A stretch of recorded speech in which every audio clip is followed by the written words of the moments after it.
Go then, Ms. Harris. This question will be asked by Annie.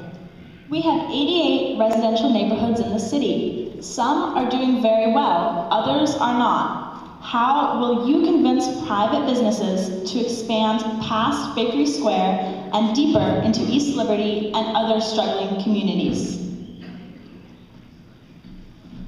I mentioned earlier a new approach to leadership, and part of that new approach is understanding the issues of neighborhood equity and justice. When we're talking about job creation in our struggling communities, we're talking about incentives. Whether those incentives are infrastructure investment or increment financing or other public assistance. We need to do that in a way that supports job growth, but is not just for the benefit of some real estate developer. We've got to find a way that it benefits the community. And in struggling communities like Hazelwood, like Homewood, like Larimer nearby, we have to invest in a way that job growth it benefits the community that's in place, but that also that the investment is again benefiting the community. I know that there's a lot of things that can be done as we expand beyond Bakery Square. But we have to do it, we have to suggest ways that this community can have job growth that is, what's the best way to say it, that brings people within the community to have those jobs. I'm finishing up, but I also want to, the Auditor was right, that we have to focus on small business. My plan is also to focus on women-owned businesses and get that small business growth, because we do have this significant gender wage gap in the city of Pittsburgh, and we need to invest in those kind of opportunities. Thank you. One of the things that makes me different than my colleagues up here is that I have over $2 billion worth of neighborhood development experience, and it happened at a grassroots level. You know, Ellsworth Avenue was bombed out. Half of it was closed in the mid-1990s. We had 2 buildings that had been abandoned and burned out for almost 20 years. Worked together to create the Ellsworth Avenue Business Association and saw growth happen. We moved down to South Highland and worked with the building owners and the businesses there. Created the South Highland owners and proprietors and saw the growth happen there. We put together a vision for Bauman Center so that growth wouldn't have negative impacts on neighborhoods, and we saw it there. And what I heard was, well, that's easy. Those were the affluent neighborhoods. But back in 1996, I sat with a group of 12 people, and we put together a plan for East Liberty. East Liberty at that time, we were pulling bodies off the street, overdoses on heroin, drive-bys. The businesses left, Bell Atlantic left, Sears left, and we started to put together a community-based plan. By 1999, that plan was completed. By 2001, we were breaking ground for Whole Foods. What I will bring to the mayor's office is experience and vision to do the same in all of our neighborhoods.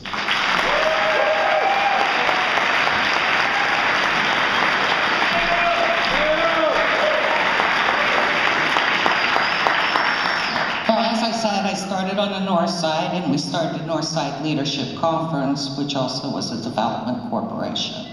And as you know, people are afraid to go to the North Side. Still today, you still hear that. My son had a girlfriend that was afraid to come to the North Side.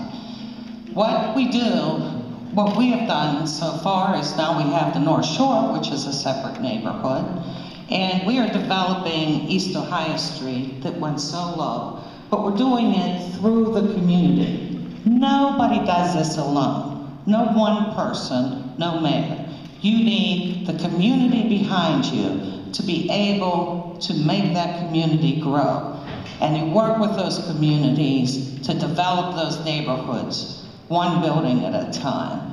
And if you look on the North Side now, you can walk the streets and you feel much safer. And that should happen throughout the city. We've had our little road shows, and I've seen all the neighborhoods of the North Side. I've visited every school in the city of Pittsburgh. But each one of these neighborhoods have core groups of people that'll work hard to develop those neighborhoods, just like they are, starting in East Liberty, North Side, and over. And all they need is support And you also need a city planning department that works with the communities, that there's enough people there to be with those communities. Thank you. Thank you. So this next question is going to go to everyone for a minute each, and start with Mr. Richardson and Mr. Wagner all the way around. This question will be after that. There was recently an article in the Post-Gazette that pointed out there are many companies with stores in Pittsburgh but headquarters elsewhere that exploit Pittsburgh's workforce. Family Dollar, a company based in North Carolina, made $80.2 million last quarter, but pays its Pittsburgh employees minimum wage. Working at minimum wage full-time for a year gives you $14,500, but as you know, these companies push around their workers' hours and really make life hard for residents of the city. Do you believe that the mayor should have an active role in protecting Pittsburgh's workers from this sort of exploitation? And if so, how? I definitely believe that as mayor, we need to have a strong approach and involvement in that. This past weekend, I was out on Carson Street, getting petition signs and everything, and I met a lady who was telling me about her situation, that she's currently working 2 jobs and looking for a third one to provide for her 2 children. And when she began to talk to me, I see the emotion, tears begin to swell up in her eyes. And she just wanted change, she wanted help. Okay, when looking at that, I think we have the home field advantage. These are outside companies that want to sit here and invest and connect into the city of Pittsburgh. We should not allow our constituents to sit here and work in a modernized as well as legalized slave shop or sweatshop, for lack of a better term. We need to raise the bar, raise the standards, let people know that these folks, $7.25 is not going to cut it. And if we sit here and we say, okay, you get 2 or 3 jobs, how are we spending time in our marriages, to our spouses, dealing with our children? That's how we change things. Make it fair.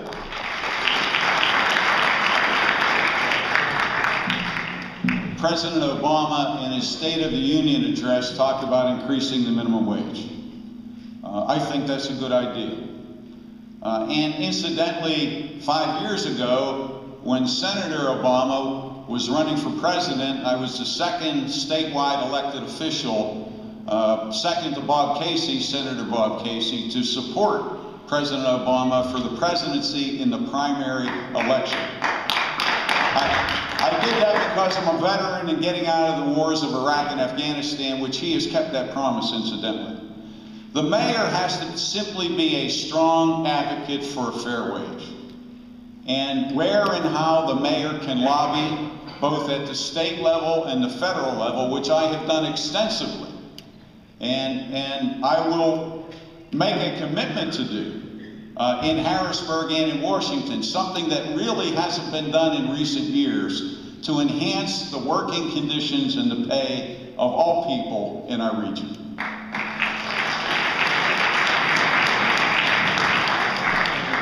Let me begin by saying that as a mayor, I think it's important that we understand that there's a delicate balance between our businesses and our community.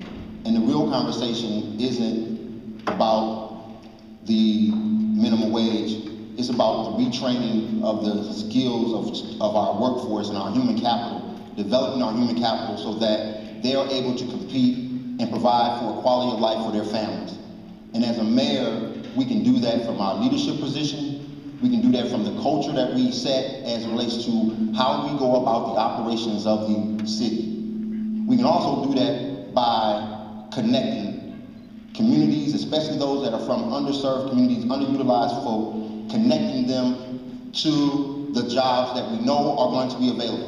I was told recently 17,000 jobs will go unfulfilled for lack of skill matches. We know this coming down the pipe. Why aren't we making that a priority? Why aren't you hearing more of us talk about that as a part of our platforms here? Thank you.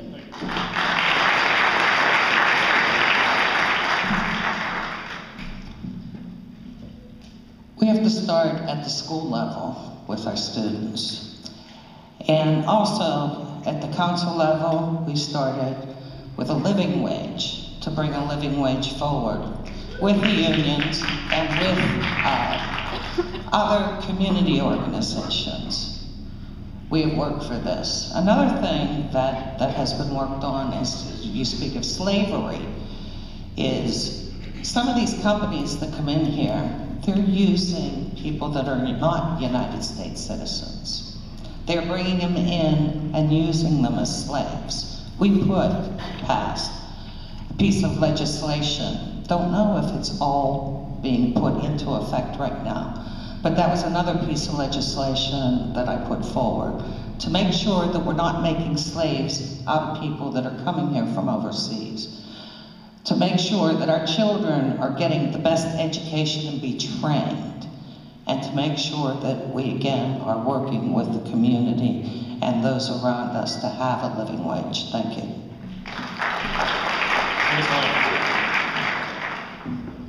We've talked a lot today about rebuilding Pittsburgh. What we really need to focus on is rebuilding Pittsburgh's middle class. That goes to a number of issues, including education and training. But I think what you need in mayor is an advocate for just what you suggested, which is you're going to be an advocate for low-income workers in this city, and I have been. I've been out there in this fight with our largest employer, and I think that's the best place to start. Start with the biggest employer. UPMC is paying substandard wages to so many of its employees.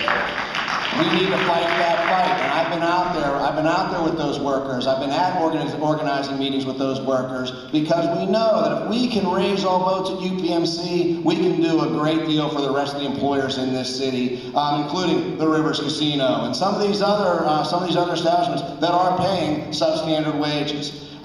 Again, it goes to education, it goes to training, but we've got to have somebody in the mayor's office willing to fight, even the big dogs in this city, for workers that we represent. Thank you.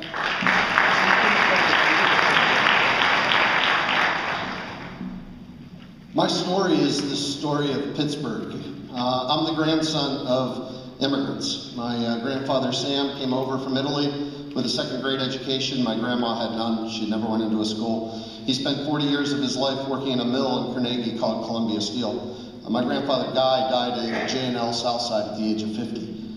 They helped to create the middle class in this country. They were the people who carried it on their backs and fought to create the union. We've lost that. So that's one of the reasons I wrote the prevailing wage bill. And with the support of people like Council President Harris, we were able to pass it. It basically says this: if we give you, a private developer, our public dollars, then make sure that it doesn't hurt the industries of the people who are working in there. Whether it's the person who's making your bed in a hotel or the person who's bagging your groceries at a grocery store. That is the foundation of it. And we have to realize this, as Michael said as well. The mills never left. They're just moved up the hills and are called UPMC, Pitt, and Carnegie Mellon. And we can't forget the previous generation. We have to take that fight there as well. Thank you.